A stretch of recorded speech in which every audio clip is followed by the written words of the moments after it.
प्रिय दोस्तों, नमस्कार। बहुत समय पहले की बात है। वेद व्यास, महर्षि वेद व्यास का नाम, जिसको व्यास गद्दी भी कहा जाता है, जिससे श्रीमद् भागवत पुराण हम सभी सुनते हैं, उसको व्यासपीठ कहा जाता है। सभी कथावाचक जिससे कथा करते हैं, जिस गद्दी से कथा करते हैं, उसको व्यासपीठ कहा जाता है। ये महर्षि वेद व्यास से ही ये परंपरा चली आ रही है।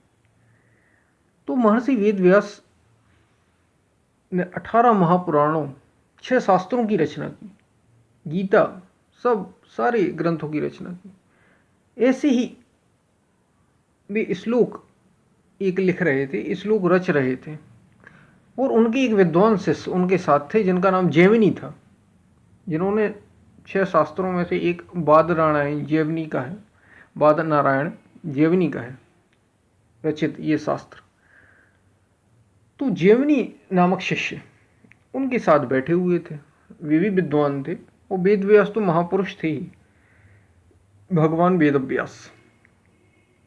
दोनों में एक चर्चा चल रही थी एक श्लोक को लेकर। महर्षि वेदव्यास कह रहे थे, दुर्लभे इंद्रिय ग्रामो विद्वान अपि करिष्यति।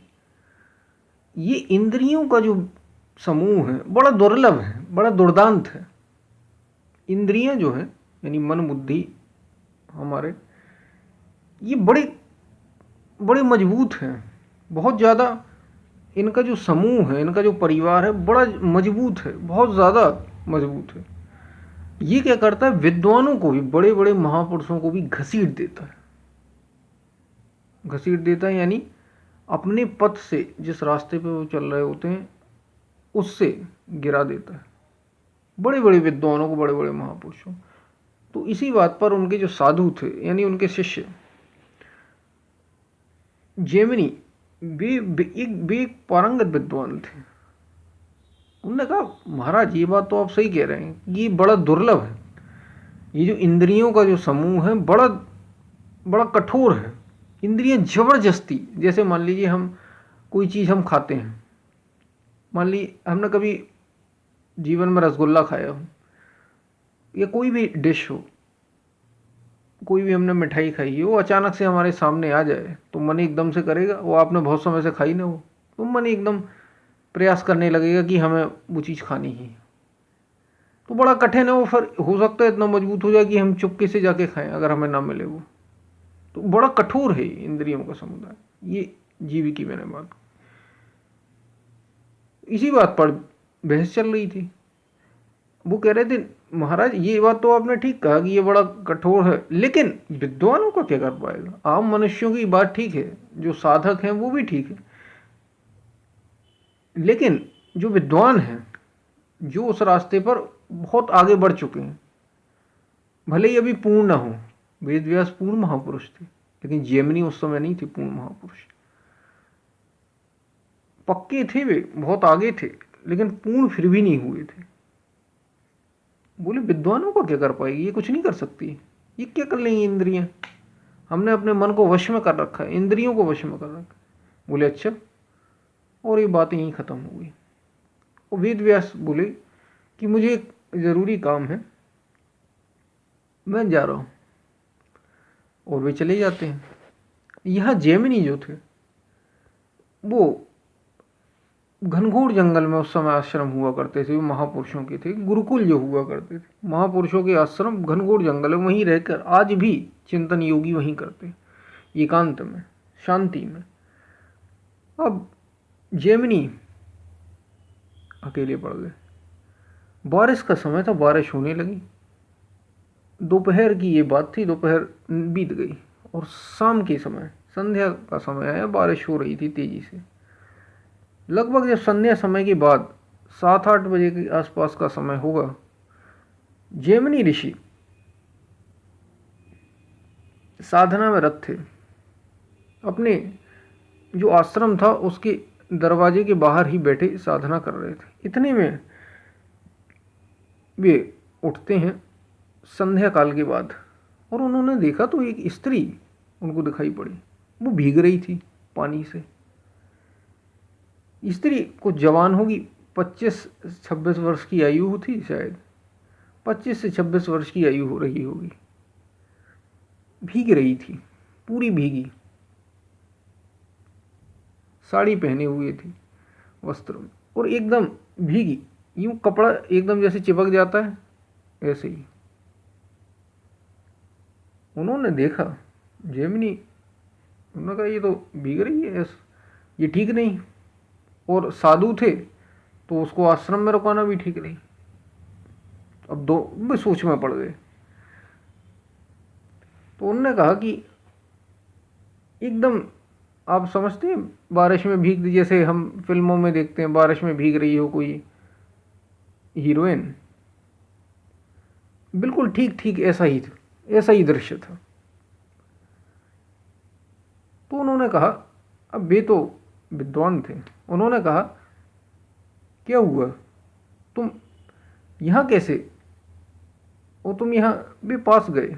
उन्होंने कहा तुम यहाँ कैसे, और इस जंगल में, इस भयंकर जंगल में, इस घनघोर जंगल में तुम एकांत कैसे यहाँ, तुम्हारे साथ कौन आया है। तो उसने कहा, उसने प्रणाम किया और बोली महाराज मैं अकेली हूँ, कोई नहीं है मेरे साथ। ये तकरीबन 8 बजे की बात थी, संध्या की बात थी, 7-8 बजे के आसपास की बात रही। मेरे साथ कोई नहीं है, मैं अकेली हूँ, और मेरे जो पिताजी हैं वो किसी काम से आए थे, वो चले गए, मैं पीछे रह गई। अब और अभी मैं जा भी नहीं सकती, मुझे यहाँ दिखाई नहीं दे रहा है, और ये जो जंगल है बड़ा मुझे घनघोर लग रहा है, इसलिए मैंने एक आश्रम देखा तो मैं यहाँ खड़ी हूँ। पानी गिर रहा है, इस वजह से मैं जा नहीं सकती, क्योंकि सामने नदी है, उसे पार करके जाना है। जैमिनी ऋषि बोले ठीक है, तुम एक काम करो, इस कुटिया में मेरी चली जाओ। बोली महाराज नहीं, मैं आपकी कुटिया में, और वो भी साधु के, कभी नहीं आ सकती। साधु की कुटिया में मना है, स्त्रियां वहां प्रवेश नहीं कर सकती।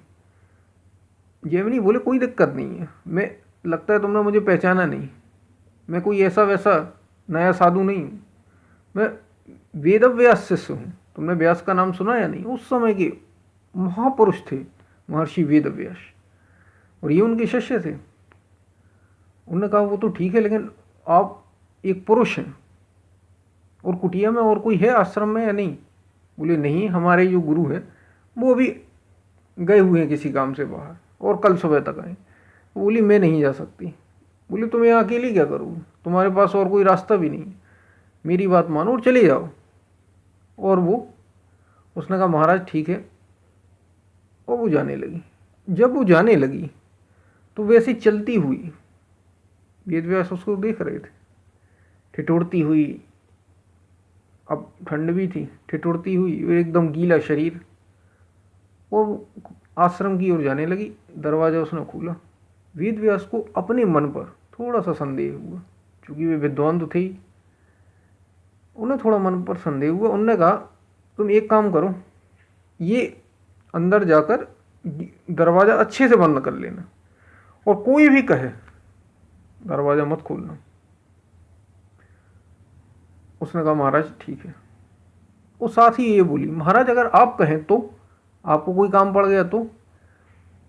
बोले तो मेरी चिंता, थोड़ा सा उन्होंने एक बार और सोचा, उनके मन में विचार आया। बोले तो मेरी चिंता मत करो, मुझे लिए तो रात और दिन बराबर है, साधु के लिए क्या, सब त्यागा हुआ साधु, एक दिन ही की तो बात है। मैं भी कहूँ तो भी मत खोलना, चाहे मैं 10 बार कहूँ, चाहे कुछ भी कहूँ मैं, दरवाज़ा मत खोलना। बोली महाराज जैसी आज्ञा। और दरवाज़ा बंद कर लिया उसने। वेदव्यास ध्यान में बैठे,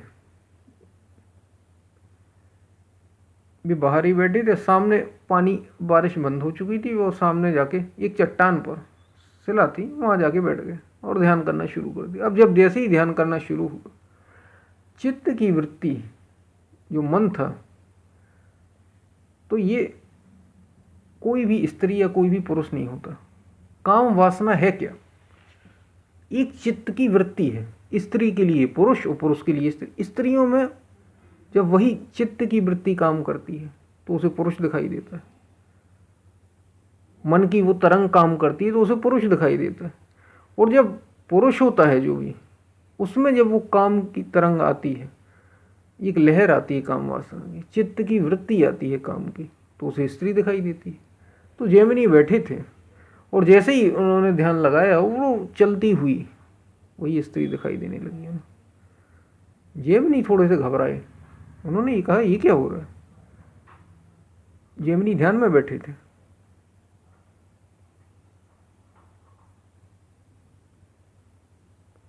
और जैमिनी जैसे ही फिर से ध्यान में उनने, मतलब थोड़ी सी आंखें खुली उनने, फिर से ध्यान किया।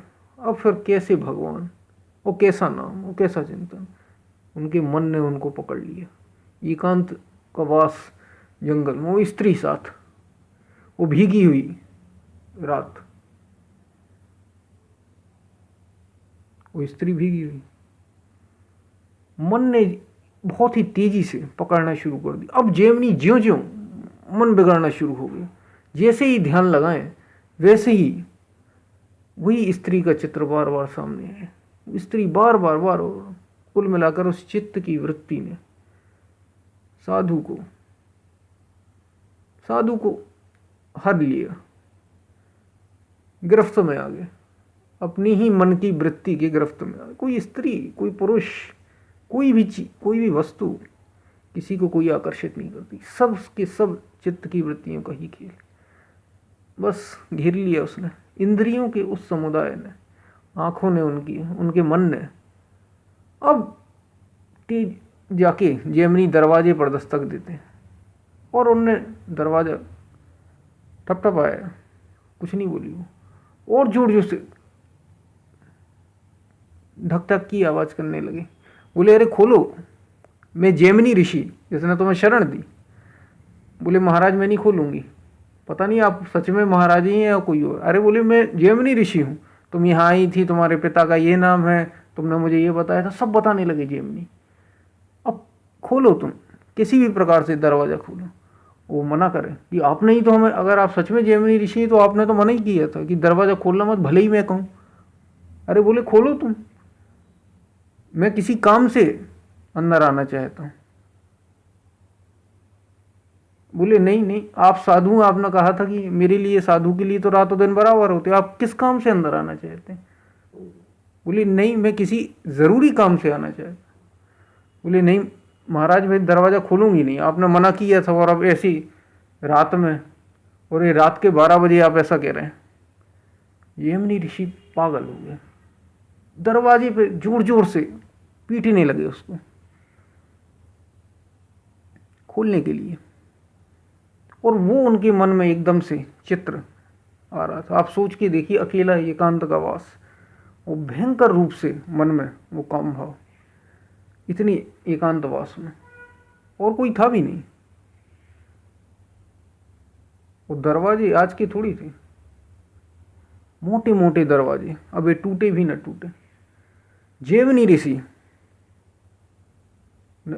ऋषि को अब क्रोध आ गया। बोले मेरी ही कुटिया, मेरा ही आश्रम, मेरी ही कुटिया में अंदर जाके बैठी, वो दरवाजा खोल नहीं रही। उनने और जोर जोर से धक्का मारा, सब प्रयास कर लिए, अब दरवाजा टूटने को कैसे टूटे। ऊपर चढ़ गए फिर जैमिनी ऋषि, ऊपर चढ़िए। सोचिए अब, मन की वृत्ति, काम वासना, ऊपर चढ़ गए छप्पर पर। उस समय घास फूस के छप्पर होते थे। ऊपर चढ़ गए किसी तरीके से और छप्पर फाड़ के और फिर गिरे। और जैसे ही गिरे जैमिनी ऋषि, इसी हापाधापी में तो 3 बज गए। और जैमिनी ऋषि जब जैसे ही नीचे गिरे और देखा तो सामने महर्षि वेदव्यास बैठे थे, वही डाणी और सब कुछ। बोले कहो बेटा, दुर्लभे इंद्रिय ज्ञामु विद्वान अपि करिष्यति या ना करिष्यति। ये इंद्रियां सच में विद्वानों के भी मन को हर लेती हैं नहीं। जैमिनी ऋषि चुपचाप हो गए और दंडवत प्रणाम कर लिए। बोले महाराज, इंद्रियों का समुदाय बड़ा कठिन है, और हजारों खरी खोटी जैमिनी ऋषि को वेदव्यास, महापुरुष वेदव्यास ने, योगी वेदव्यास ने सुनाई। बोली मैंने तो तुमसे कहा ही था, और तुम मुझसे ही झगड़ रहे थे, तुम अभी पूर्ण महात्मा नहीं। महर्षि जैमिनी भी बहुत उच्च महापुरुष हुए आगे चलकर। तो ये काम वासना क्या है, इससे आपको पता चलता है। तो हम फिर मिलते हैं, तब तक के लिए धन्यवाद।